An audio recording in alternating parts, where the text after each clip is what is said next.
In the first part of this conversation, we explored how experiences are shaped in the mind, how memory, emotion, effort, and endings determine what people actually remember long after the interaction is over. In this second half, we widen the lens because once you understand how experiences are remembered, the more important question becomes this: what do your choices signal about whose interests you're really serving? Customer experience isn't just a set of design principles or service standards. It's a reflection of intent, values, and accountability, especially when things don't go as planned. The moments that matter most are often the quiet ones: how you handle a mistake, whether you advocate for a customer when it costs you something, and whether your actions match the story you tell about who you are. In this episode of the Good Leadership Podcast, I'm once again joined by Jon Picoult, founder of Watermark Consulting and author of From Impressed to Obsessed.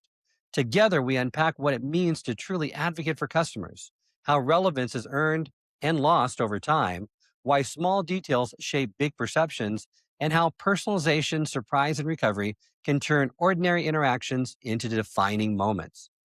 We'll draw on examples from Southwest Airlines, Apple, and everyday organizational failures and recoveries to show why loyalty is rarely built in the big promises, but in the consistent, visible decisions that tell customers you're in their corner. Because in the end, remember, great experiences aren't accidental, they're intentional. I hope you enjoy. Welcome to the Good Leadership Podcast, where we explore the stories, strategies, and insights of thought leaders who inspire us to think differently and lead better. Through candid conversations and expert perspectives, we dive into the challenges, breakthroughs, and practical lessons that shape exceptional leadership. You have so many great stories in the book. So talk to us about what it means to be an advocate and then unpack that story and how that really represents this principle. So, customer advocacy is another one of those things that you rarely see in the marketplace. Rare is it that consumers come across companies where they see the company clearly acting in the customer's best interest as opposed to the company's best interest. And this is kind of like that effortless thing because you don't see it that often. When you actually come across a tangible example of customer advocacy, it's more likely to create one of those peaks that you're going to remember about the whole encounter. Now, to be clear, customer advocacy is about what you do, not about what you say. Anybody on their website or in their marketing materials could say, "We put our customers first." That's meaningless. What really carries the day here is when people see this tangible manifestation of customer advocacy, this demonstration that the company is indeed putting your interests ahead of their own. So you mentioned Southwest, and first, of course, Southwest is undergoing a lot of change right now, and it's actually a good example of the fact that even if you are a legend in customer experience, you never make it to the mountaintop and then can rest, right? I mean, the job is never done. And Southwest was seeing that, and that's why they've engineered some recent changes to their customer experience. We'll see how that works out for them. But that aside, what you cannot deny is that Southwest has been the most successful airline over the long term in the history of the industry. They strung together before COVID, I think it was like 48 or 49 straight years of profitability, a record completely unmatched by any other airline carrier.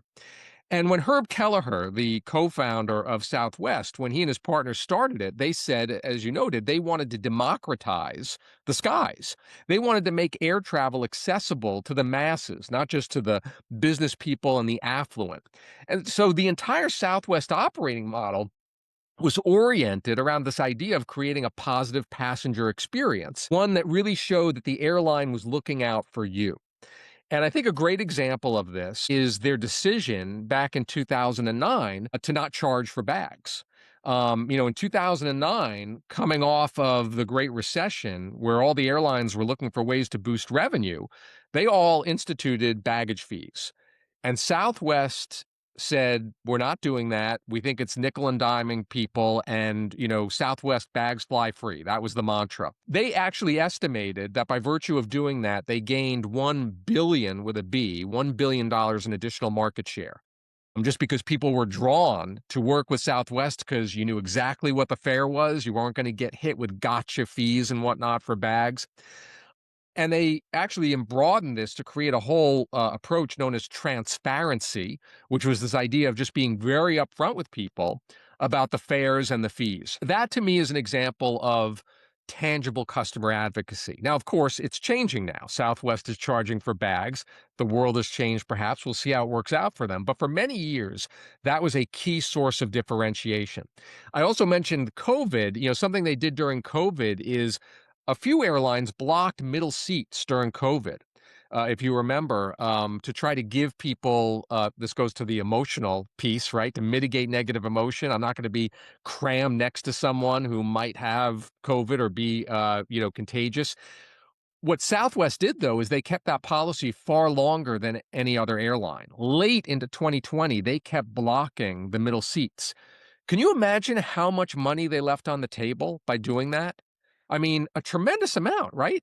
But that's what I mean about customer advocacy, because their customers looked at that and said, Southwest is really trying to do the right thing for us, even though it's really burning a hole in their pocket. And that is another example, I think, of their commitment to advocacy of the passenger. And as you mentioned too, it's not just about what you say in the campaigns, it's about tangible proof points, which Southwest demonstrated time and time again. So to advocate effectively, you also must offer something that people want and create relevance with that. So talk to me more about this and what does it mean to create relevance in the context of the customer experience? So, first, to define the term relevance, what I mean about relevance is an experience, a product, a service, whatever it is, but something that just seems perfectly suited for what I, as the customer, need at a particular moment of time, in a particular environment, in a given circumstance. It's almost like you just come across something and you say, oh my gosh, they read my mind. It's like exactly what I was thinking. And this fits into the memory sculpting and memory making idea because relevant experiences are more memorable than irrelevant ones. When we encounter a product, a service, an experience that really seems to just be perfectly suited for what we need at that time, it's more likely to create one of those peak snapshots that we're going to remember. Now, I think a great example of this idea of understanding what's truly relevant to your customer comes from Disney theme parks, where one of the most common questions that Disney cast members, what they call their employees in the park, one of the most common questions they get from visitors is, what time is the 3 o'clock parade? Now, you might look at that and be like, are there just a lot of really stupid people visiting Disney World? But no, what they realize is that what people are asking is not, what time is the 3 o'clock parade? What they're asking is, what time does the 3 o'clock parade get to me where I'm standing? Right? Because you're lined up along the side of the roads in the park. That's really what they're asking. And they actually train their cast members that that's how you should react to that question. You don't scoff at it. It's not a dumb question. What's relevant to the person asking it is when it gets to me. And so the challenge here for companies is really understanding what is truly relevant to your customer, determining what information, what services, what support is most pertinent to the customer, either over the long term or at a single point in time. And once you put your finger on that and you use that to inform the development and the enhancement of your products, your services, and the overall experience, that's going to put you on a great pathway for success because relevance is remembered. And again, this is all about memory shaping. So when people see that you've built something that is just perfect for what they need at a given moment, they're going to take that away and they're going to remember that and they're going to tell other people about it. It also guides investment by focusing design on what matters upstream and downstream of the core product, from discovery tools to adjacencies that amplify the context so you don't get off basis and you really keep it relevant and timely for the target audience's needs. And when relevance is high, details become leverage because small signals can elevate or erode the entire impression of your product or service. And that's really what paying attention to details is all about. Ritz Carlton does an amazing job with their customer experience, and they have what's called the lampshade effect, and it really demonstrates, right, how small mistakes can lead customers to infer larger problems. Yes, so paying attention to details, the premise here is I said people only remember the snapshots, right? They remember certain snapshots, and that is true. But consciously or subconsciously, every detail has the opportunity to influence people's perceptions as they're starting to form them. Okay, so this isn't necessarily about creating memories, it's about shaping perceptions now. And the lampshade effect, and to be clear, this is a term that I coined. So if anyone from Ritz Carlton is listening, they might be like, "Well, I never heard that before." But I thought about lampshade effect based on something that Ritz Carlton does. They've got a 200-point checklist for their housekeeping staff when they're setting up a new room for an arriving guest. They're checking 200 plus items to make sure that everything is in order for that guest. Because what they realize is that if a guest walks in and sees even sort of a lampshade on a table next to the bed that's kind of cockeyed, even if subconsciously that guest is going to look at that and say, what else isn't quite right in here? So, the lampshade effect is that the tendency for people to take a small error or oversight in the customer experience and infer from it that something bigger may be amiss. And this is why Ritz-Carlton is so detail-oriented with that 200-point checklist, because they want to make sure that there isn't any cue within that room that's going to start, even if subconsciously, get people thinking, something just doesn't seem right here. So while our brains aren't wired to remember every detail in the customer experience, we could still be influenced by every detail. And so that's why the crooked lampshade in a hotel suite, the misspelling on a piece of correspondence, an unpleasant smell in a waiting room, a cluttered product display in a store, a curt greeting from a call center rep, a doctor that doesn't make eye contact. These are all examples of small details, but they have the potential to meaningfully shift people's perceptions and views about the encounter that they're going through. And that's why it's so important to manage them. So you need to sweat the small stuff and leverage those sensory cues so that every detail, like you state, reinforces the intended impression rather than contradicting it. And details also power personalization, which starts with tuning your antenna to pick up those opportunities in real time. What does putting your antenna up really mean in the context of personalizing customer interactions? Personalizing is sort of like relevance on steroids. Relevance is when you're creating an experience that works for a certain segment or category of people. Personalizing is a step further where it's a category of one. And again, we talked about how relevance is a memory maker. So when you personalize the experience, that too is creating one of those peaks that people remember. So the thing is, though, to personalize effectively, you kind of need to know about your customer and your sales prospect. And mention this Ritz-Carlton example. And so what they tell their people in their training is keep your radar on and your antenna up. And so no matter what role you hold at Ritz-Carlton, concierge, housekeeping, front desk, radar on and antenna up means stay present in the moment.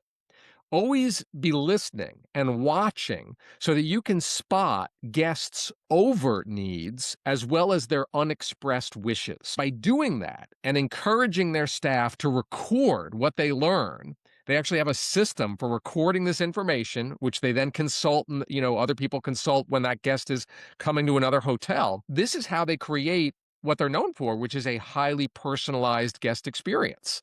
So if I check into a Boston Ritz-Carlton and I tell them, "Oh, I'd like, down free pillows in my room, and I'd like extra towels, please." They're going to take note of that. And then when I stay 6 months later at a Ritz-Carlton halfway around the world in Asia, don't be surprised when you check in if there are going to be extra towels and down free pillows already there waiting for you.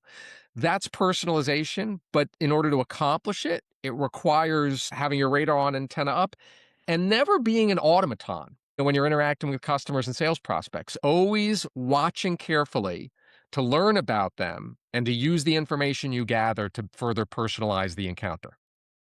And it means actively listening, like you stated, for small bits of information, names, milestones, preferences. Keeping that antenna up is such an important aspect of it in live interactions or capturing digital footprints so that communications, offers, and service can be tailored to the individual. It's easy to do once you're attuned to it and more deliberate with it, but most companies struggle with this as well. I think this is one of the other principles that I don't see a whole lot of companies making huge strides or progress in.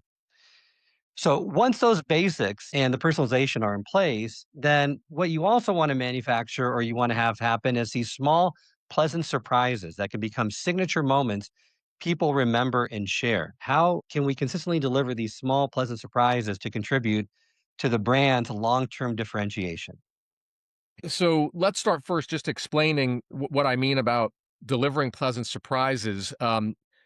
Or any kind of surprise, actually. Surprises, whether pleasant or unpleasant, tend to get seared into our memory. And that happens for a very biological reason, which is that surprise hijacks our cognitive resources as our brain tries to make sense of what's going on, which you could argue is an autonomous reaction that has clear evolutionary benefits. We're here probably because that's how our brain reacts.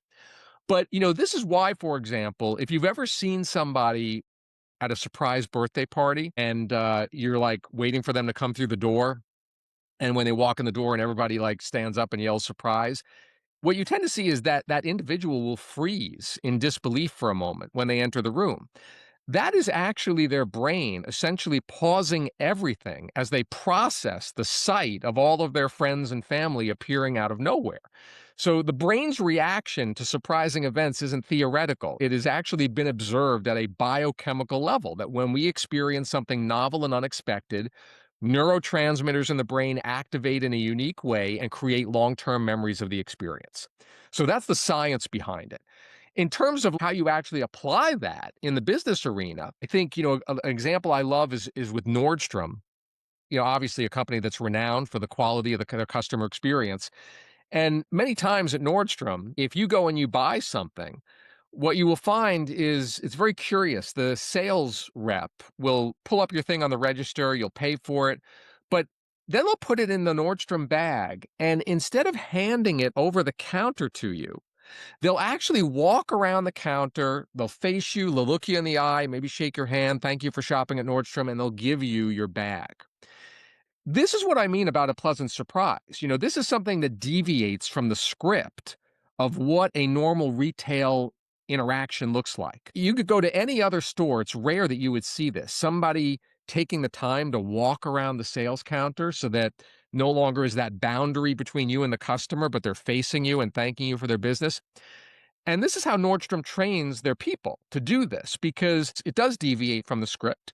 It's the kind of thing that people remember. It becomes a signature element of the Nordstrom brand experience.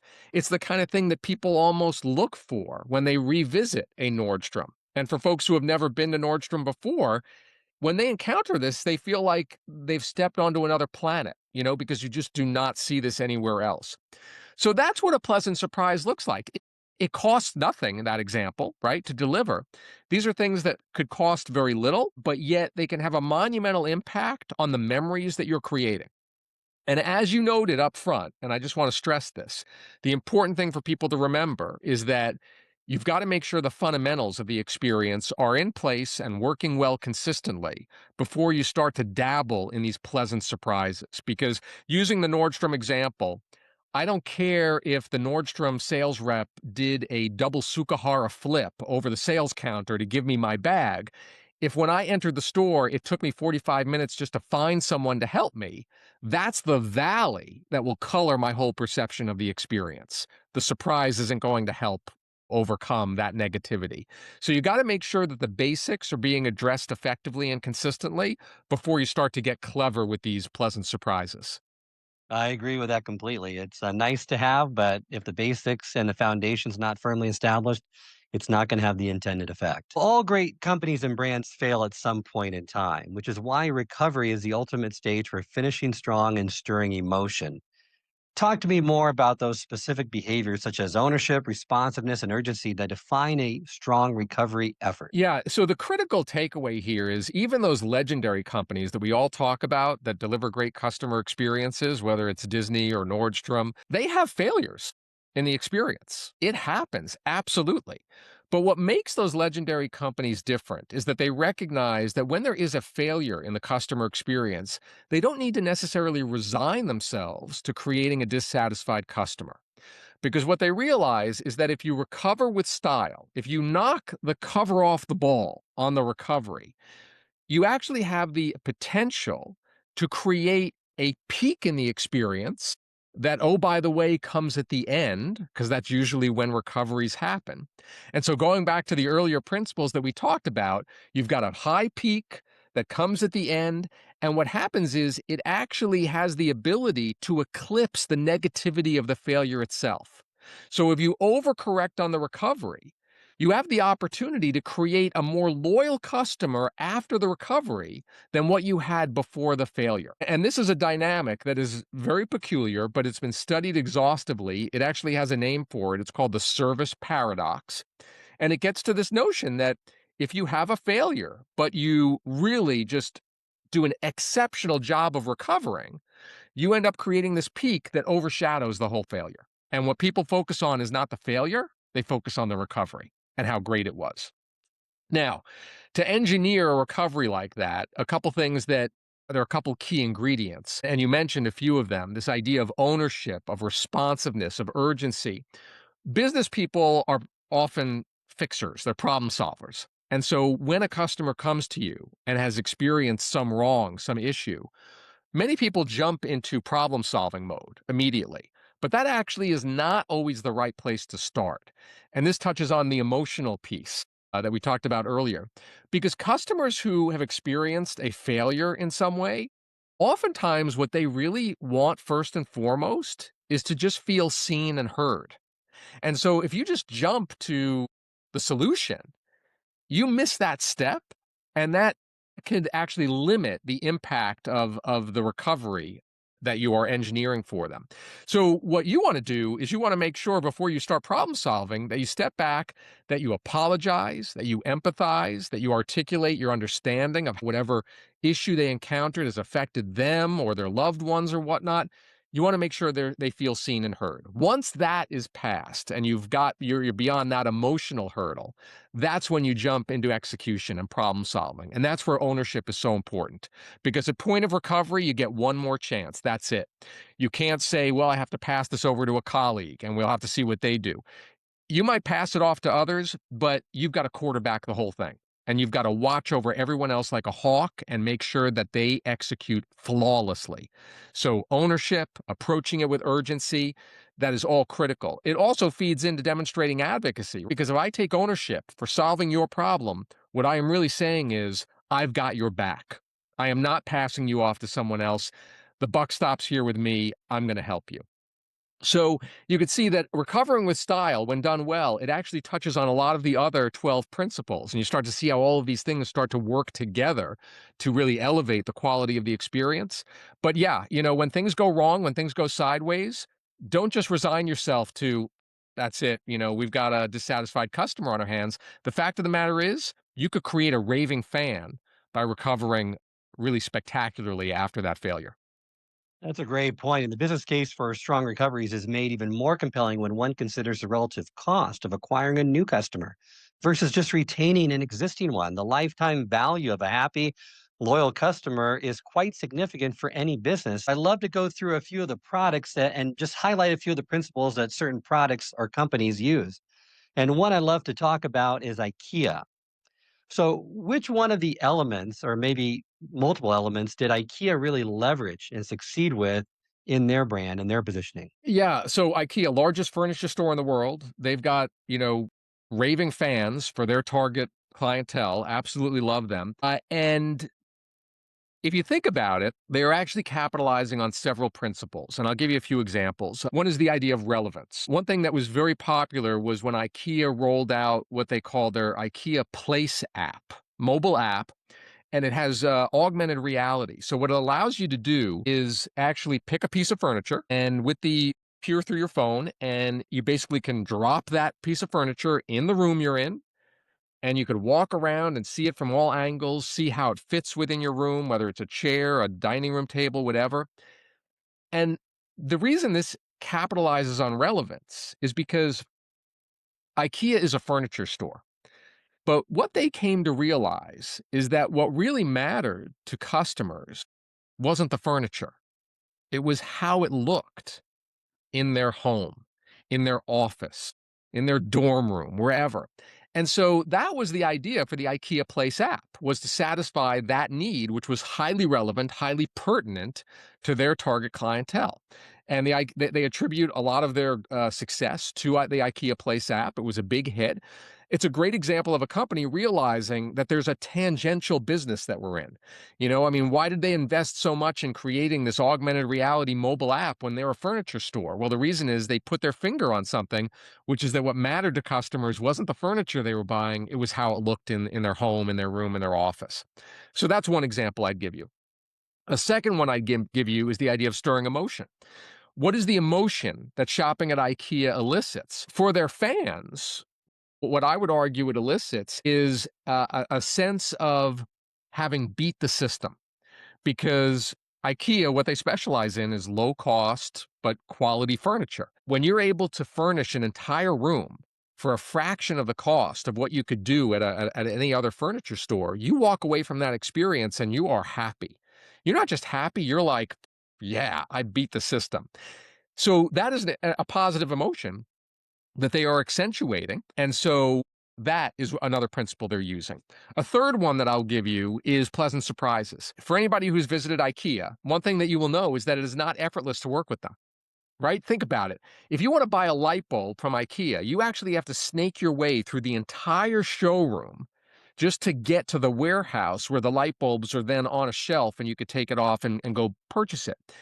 And this is a great illustration of how the 12 principles can be universally applied, but they don't necessarily have to all be applied to a single company. Depending on what you want to be famous for as a company, you're going to choose certain principles to accentuate. In IKEA's case, they're not seeking to be the most effortless provider of furniture product. The reason they make people snake through their entire showroom is they're trying to facilitate pleasant surprises. I might have just come to buy a light bulb, but if I'm forced to snake around the entire showroom, I turn the corner and I look and, whoa, that is a really nice chair. Or, wow, look at that lamp. I need that. I end up walking out with something that I wasn't even planning on buying when I was there. And it's this element of surprise that, oh, I didn't even know that IKEA had this. And wow, I have fallen in love with it. So those are just a few examples of the principles that they're using, and also one that they're not using, effortless, in order to create what really is a distinctive brand experience that resonates very strongly for their target market. Excellent example of that. We also talked about Apple. They excelled at making it effortless with those iTunes, iPod ecosystem, that perception of control by offering multiple ways to enjoy music, personalizing the experience through playlists, and even stirring emotion by delivering official clean tracks reliably through an elegant design that's hard to replicate. So another Yep. great example of employing a lot of these great principles in manufacturing a product that customers love. So looking ahead, these principles point to kind of where the customer experience is going. Talk to me more about how do you see the landscape of customer experience evolving in the next few years, especially with AI and automation changing how people interact with brands? I wouldn't purport to have a crystal ball here and be able to tell your listeners exactly how it's going to play out. I would voice one point of caution, particularly with that AI angle. And it really gets to this idea. The most efficient customer experience is not necessarily the most engaging. We talked about IKEA and how it's not necessarily the most effortless, the most efficient, but it is engaging. If you look, another more recent example is with Starbucks, that they're a company that renowned for their customer experience over the long arc of history, but they've run into some problems recently. And one of the reasons they ran into problems was because their mobile ordering app, it was really sapping the emotional engagement out of their experience.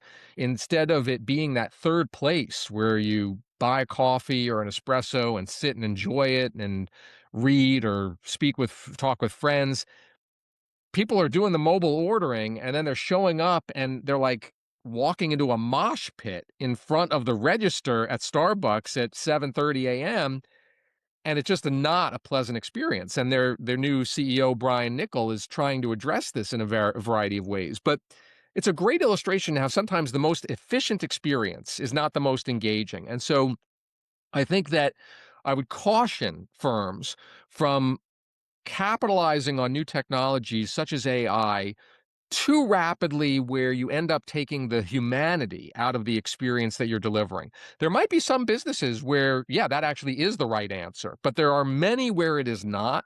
So you want to be careful of that. You also want to be careful about deploying those new technologies and particularly AI too rapidly into customer facing interactions when they're not really ready for prime time. We've seen this movie before when you look at earlier chat bots or you look at voice response automated 800 lines. This was technology that really got pushed out very quickly to folks, and it ended up souring many of them on it. A lot of those chat bots really weren't helpful early on, and people just then they sort of deselected from using them. So you want to be careful with pushing out the AI solutions too quickly before they're ready. A much better strategy, I would argue, is to use that AI internally so that you are positioning your teams to deliver better, even more human experience to the people that they're serving. I think a key takeaway here, it's actually something Apple does really well, this notion of not necessarily being first, but being best.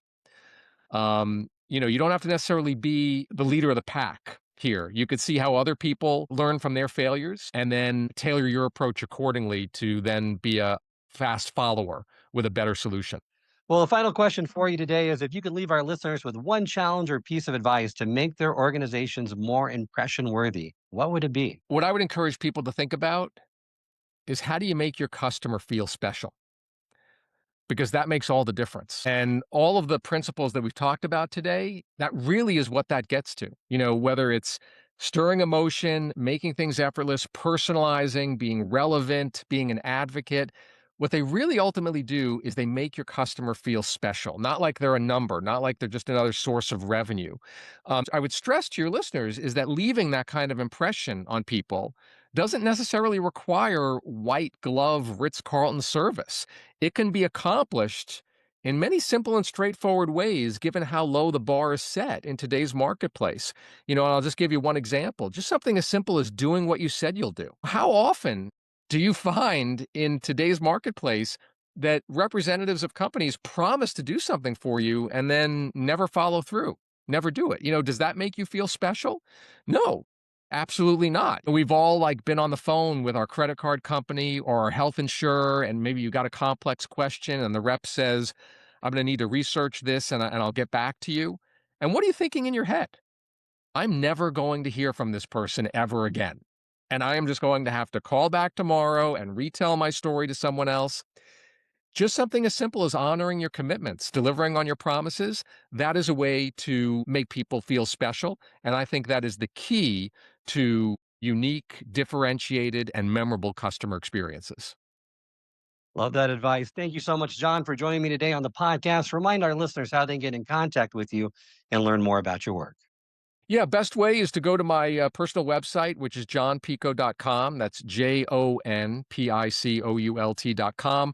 From there, you can get to my book's website, to my company, Watermark Consulting's website, as well as my personal keynote speaking website. As we close the second part of my conversation with Jon Picoult, what stands out is how simple and demanding great customer experience really is.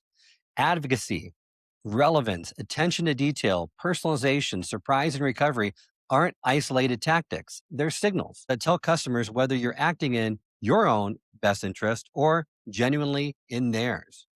The organizations that earn lasting loyalty aren't flawless. They notice small things. They take ownership.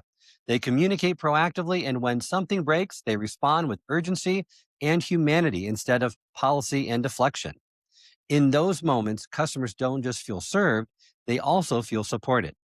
So the question to leave you with is this: where in your experience do customers feel exposed, uncertain, or forgotten? Show up there, design for relevance, sweat the details, and when things go wrong, recover in a way people remember. Because loyalty doesn't come from saying you care, it comes from behaving like it when it counts. Thanks for listening to the Good Leadership Podcast. Until next time, remember, it's not what you know, but what you do consistently that makes a difference. I hope this episode has provided you with valuable insights. If it has, I ask you to share it with someone who would also benefit from it. If you've been enjoying and gaining knowledge from this podcast, then subscribe to our YouTube channel where you can find all the previous episodes of the podcast and additional learning resources. You can also subscribe to the podcast on Apple or Spotify and leave up to a 5-star review.